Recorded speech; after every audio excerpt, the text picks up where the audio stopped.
Македонија не треба повеќе да произведува кадри кои само ќе го зголемуваат бројот на бюрото на невработени и млади кои ги подготвува за професии кои реално исчезнуваат. На земјата и требаат практичари, а не само теоретичари, порачаа учесниците на конференцијата во Стопанската комора насловена од диплома до компетенции.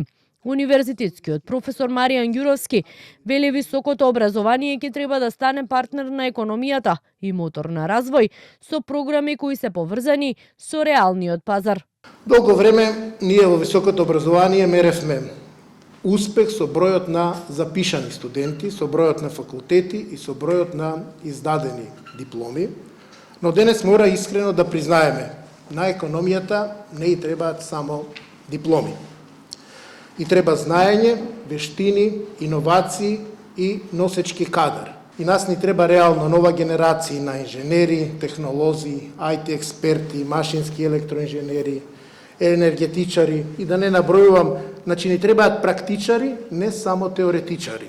И во следните 10 години ќе победуваат државите, а таму треба Македонија да се најде, каде што има продуктивна индустрија, технолошка адаптација, собствени иновации и стручен кадар кој создава додадена вредност.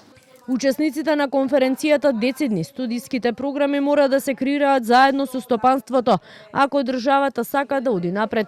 Од Стопанската комора потенцираа дека не сме академијата и бизнисот да живеат во различни светови. Нашите приоритети сега се образованието, извозот, инфраструктурата.